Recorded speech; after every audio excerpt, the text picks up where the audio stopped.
Are there any reality shows you've reviewed that you're actually like, I would watch this and not make content of it? Like, this is actually good.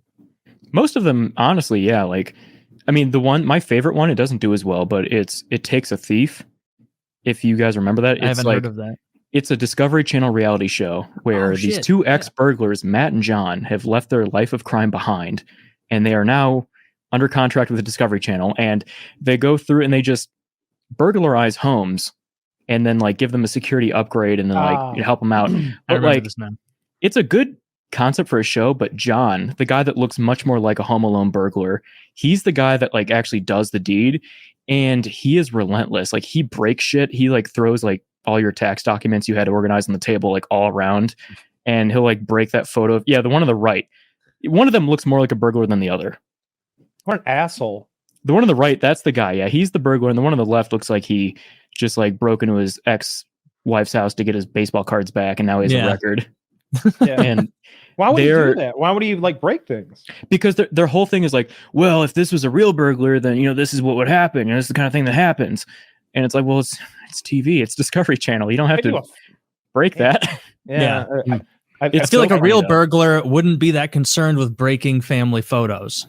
Like a real burglar is going to sprint to the TV, steal that, check for a PC, look around for a safe, realize it's a big giant safe that's too heavy to move, maybe fail to get into it, and then leave. It's 2004 family album. It's we like take what people treasure the most. We have to break shit on the way in, and like it's 2004, so they're like, oh yeah, I got your PDA. It's like, yeah, I got your my uncle's phone number. Dude, that would be the move, right? If you break into somebody's house and you steal their treasured family album or something like that, they pay a lot of money to get that back, more than a dog, maybe. If your goal was just to be annoying, like you're gonna break into someone's house and be annoying as fuck, what would you take? I'd actually leave stuff. I'd shit. I'd Brita. piss. I'd make myself vomit. My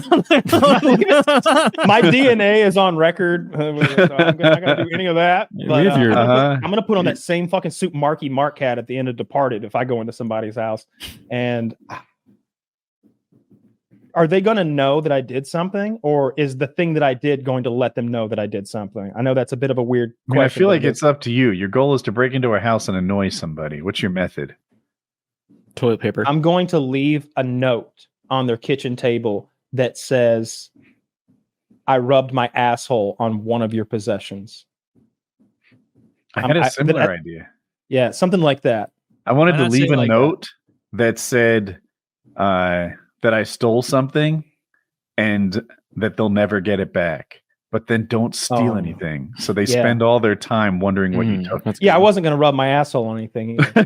DNA. Leave your remote caked in shit.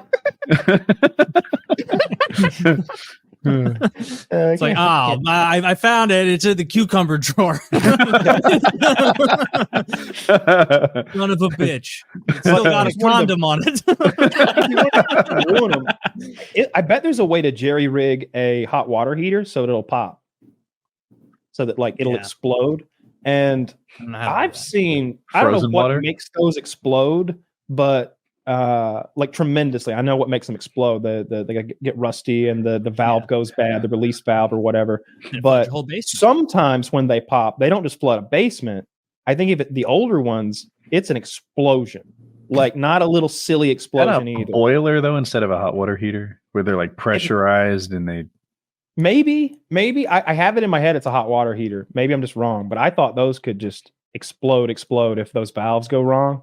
I feel like it's more than an annoyance. I'm sure new ones have passed that a little bit. Yeah, he's like, they'll be so annoyed when their child dies from the hot water heater. It blew my house up. That was that sucked a little bit. I'm gonna annoy them this way. I'm gonna put a small leak in their gas line. You just turn the water heater off. Like it would take me 2 weeks to notice. I'd be like, man, this sucks. This water has been sucking lately. I finished my whole shower. It's so cold.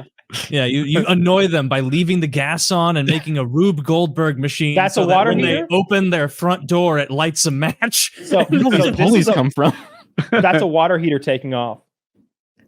Yeah, that would annoy me. That's a big boy. That looks like fucking 80 gallons or something. It's what was those things? Was it like bottle rockets or something? Like you put a little water in it and you really compress it full of air and they shoot in the sky. I might be the only one old enough to played with this. You toy. could make like dry ice rockets or something. No, basically you had a rocket and an air pump. You pumped a ton of air in it, and then it would shoot the water out, and they go like 100 feet in the sky. There was this kind of toy that just didn't appeal to me because, we had like crazy farm implements and stuff. It's like, nah, let's not do that. Let's lay it like when it became a slip and slide. We didn't have a slip and slide.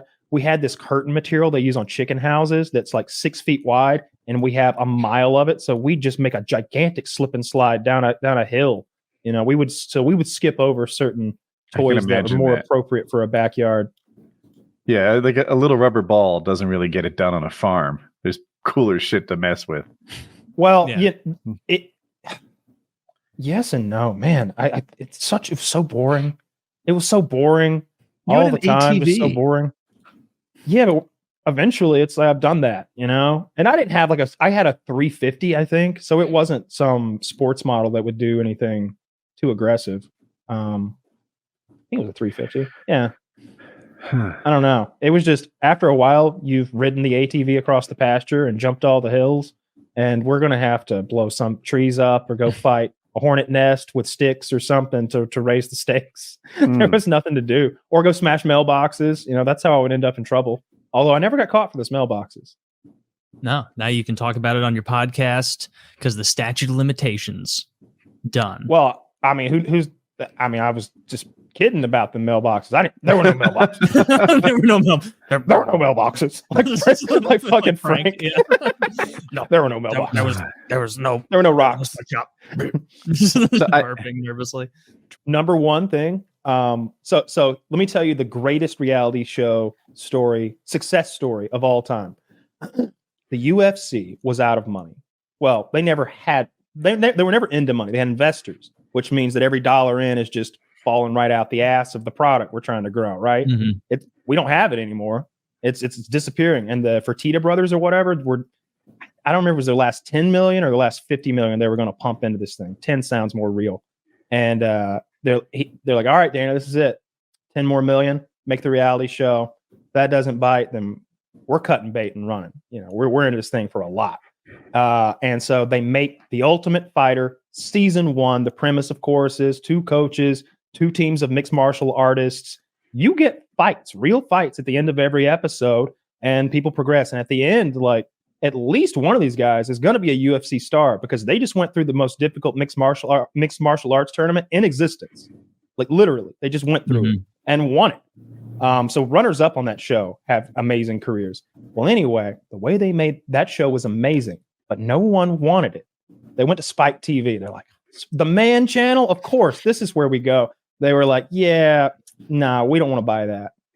Dana White says, will you take it for free? I said, what? Will you take it for free and air it on your network and sell your ads on it? And just do that for me. They're like, yeah, for free? Sure. So they take it and they run season 1 for free, and it's a huge hit, and it saves the UFC.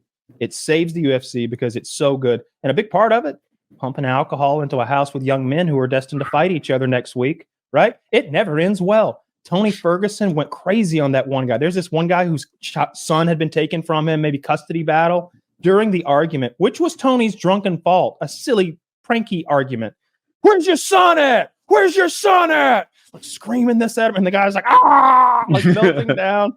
Great drama on that show because there's a stocked bar, basically. There's an open bar in the middle of a house full of mixed martial artists who are 18 to 25, like alpha male dudes who fight for a living who are drunk, and it never ends well. That thing was crazy.